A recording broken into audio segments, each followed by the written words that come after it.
Well, look what a cat dragged in.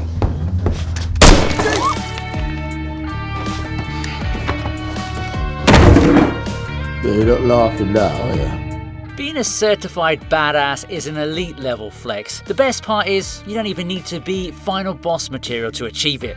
A guy opens his door and gets shot and you think that of me? No.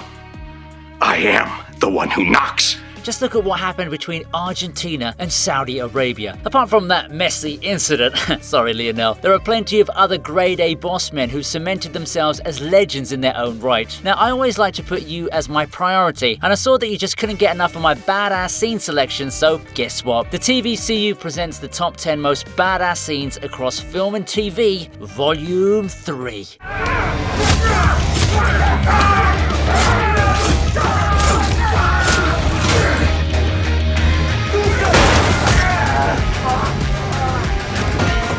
Yep, I'm kicking things off with this scene because I know all the Better Call Saul fans must be feeling sad now that the show has finally reached its end. But even that season finale might fall short when you consider the bus fight scene in Nobody. I'm gonna you up.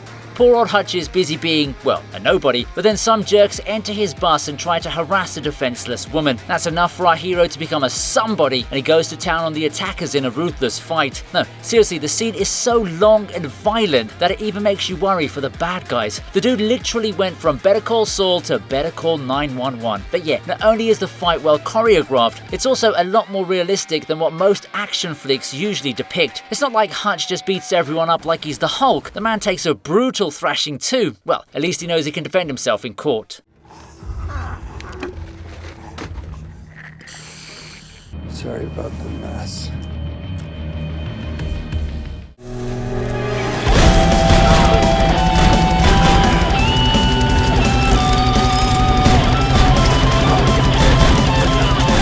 If you ever wondered why everyone wants Idris Elba to be the next James Bond, then look no further than this scene from The Dark Tower. It's a typical action sequence that's got tons of guns, explosions, combat, and most importantly, spectacle. However, it's Roland's badass swag that really makes this sequence work. I mean, anybody can do a fight scene, but you gotta pull it off to make it look convincing. Otherwise, you're just Adam Sandler.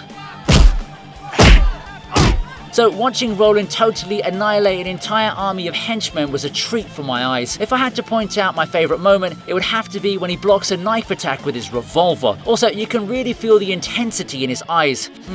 Maybe Idris was still pissed off at Denzel Washington for what he did to him in American Gangster.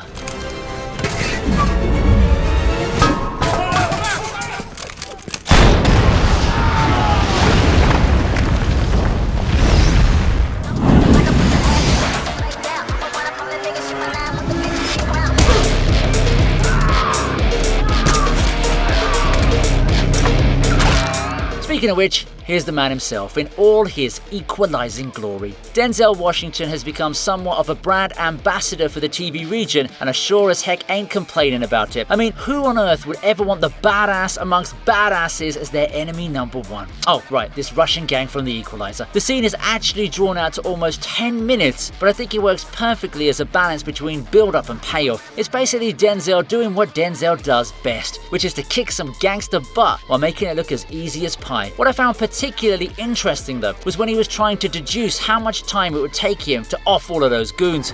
16 seconds. 1,000. It kind of reminded me of how Robert Downey Jr.'s Sherlock Holmes would do the same thing, but obviously with a lot more detail. Hey, actually come to think of it, they both share the same hairstyle now as well. 28 minus 9, 19. No matter what you try, no matter when, no matter how hard you work, I'll always be a step ahead of you for one simple reason. And what's that? I own you. Man, I actually forgot how good this series was, especially the first few seasons. Dexter was essentially the show that walked so that docuseries like Jeffrey Dahmer could fly. And of course, it also gave us James Dokes, a grumpy-looking cop who's even crankier than a modern-day influencer. The scene in question is where Dokes and Dexter are playing some of their mind games on each other, but the psycho killer suddenly headbutts his counterpart out of the blue. Maybe this was Dexter's version of surprise, motherfucker. Of course, the Uno reverse was simply a ploy, and I gotta take off my hat to Michael C. Hall for pulling off this scene with sheer sass and brilliance. You know you're dealing with a badass when he makes a super muscular cop look like a clueless little kid. Okay. Is there something I can do? Yeah, you can give me a analysis on the blood spatter on these killings. You think I'm here to invite you to my nephew's bris? I didn't know you were Jewish. Shut the up and write your report already. Don't even know why I need you. Grab a crayon, psycho, and scribble this down. But you can't help me, right? That's what you telling me? My hands are tired, man. Should have kept your word, Brian. Heck yeah, let it be. Jesus Christ, man! What the you doing, dude? God damn! A lot of music nerds will recognize the iconic hip-hop group NWA and their debut solo album Straight Outta Compton. This was of course the inspiration behind the 2015 film of the same name, and there are some pretty sick moments in it. Now you'd obviously expect Ice Cube to play a short-tempered character, and that's exactly what we see in this scene. It's a typical case of a label trying to cheat an artist out of the money that's rightfully due to them, but the only difference here is that Ice Cube ain't gonna bend the knee. He comes back to his wannabe Daenerys and totally wrecks all the records in his office simply to prove a point. The gangster rapper totally owns it, and now I finally know what inspired the Weeknd's Starboy music video. Man, that was the time when hip-hop was killing it everywhere. All we get now is Drake simping for 21 Savage on his own album. Take it out what you owe me.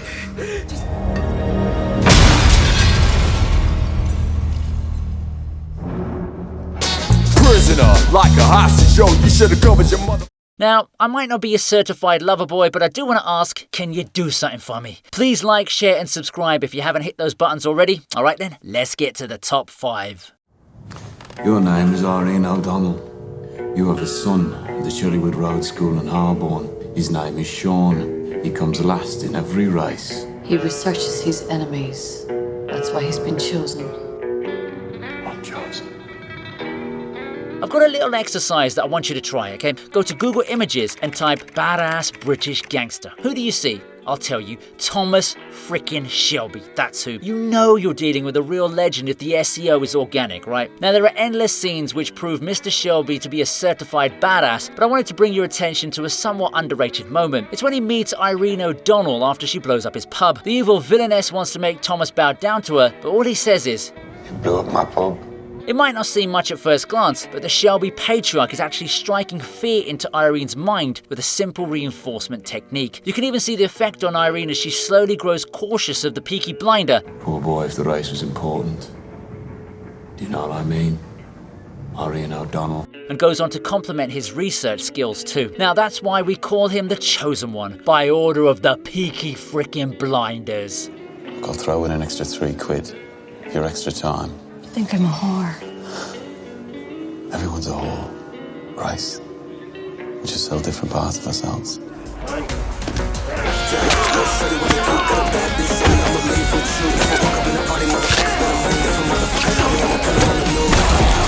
I've got a soft spot for darlings like Keanu Reeves, so it's only obvious for me to choose one of his most iconic characters, a ruthless, murderous assassin. John Wick finds himself in the middle of a bounty hunt where he's the main prize, and oh boy, he sure looks to be in high demand. So this one's kind of like a montage as we see John taking on multiple opponents, but the highlight for me is that giant dude with balls of steel, quite literally. Like that guy is on some Johnny English energy. I'd rather not describe how things unfold in this extremely gory sequence, but I will tell you this much: I'm never going to look at a pencil the same way again. Also, how on earth are there so many undercover assassins? Is my girlfriend also one of them?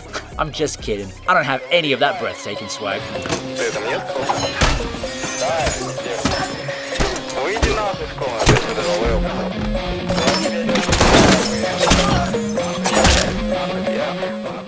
So I bought these.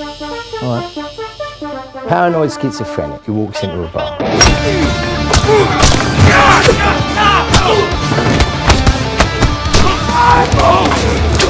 The director knew exactly what he was doing when he named this movie Legend. Tom Hardy's a badass heartthrob and we just can't get enough of him, so here he is with double the impact because, well, he's playing twin brothers. The scene in question is a typical fight between the brothers and a gang of goons, but the stunt choreography is simply out of this world. It looks so realistic. I was actually worried about the actors getting beaten up by Tom and, well, Tom. With one version using hammers and the other using brass knuckles, I didn't even know which one I was rooting for. Help him, Harry! Which one? I also got to shout out the earlier moment where Ronnie gets really upset over the lack of shootout scenes in the story. It was a nice mix of hilarious meets badass. No! No! No! No! Run! No! No!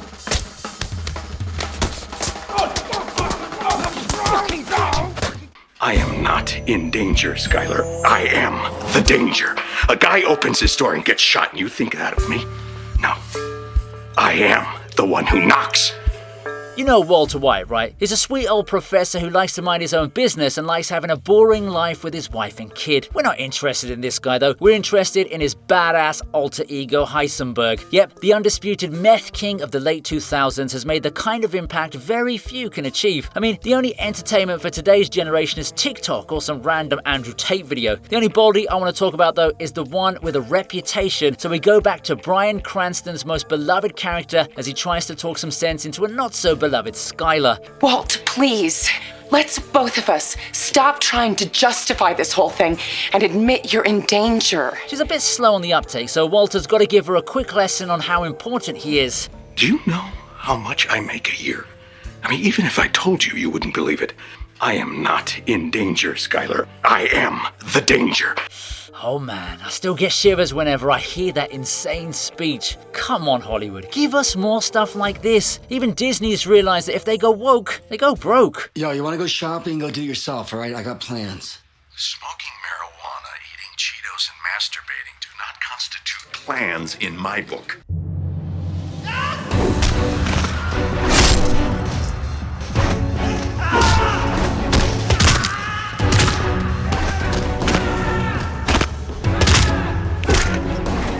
If you've been told to stay away from John Wick's dog, then you better stay away from Tony Jaa's elephant as well. Tom Yum Goong is an awesome Thai action film that I definitely recommend if you're looking for some brutal fight scenes. I mean, take this one for example. It's so amazing that it topped my list. The scene starts off on a somewhat emotional note, but the bashing that follows is truly one of a kind. Tony Jaa's a supremely flexible martial artist, and we get to see his skills in full flow over here. The man doesn't hold back even a little bit, and I felt sorry for all those goons who had to get their butts whipped in this one. It just goes on to show that you should never mess with a badass or their pet. You feeling me on this list then? Head over to the comments if you want to talk about it. Like, share and subscribe if you approve of my selection, and I'll also try to come up with a volume 4 if I see some love out there. Do check out the description for access to my socials as well. Alright then, I'll see you next time on the TV Regent.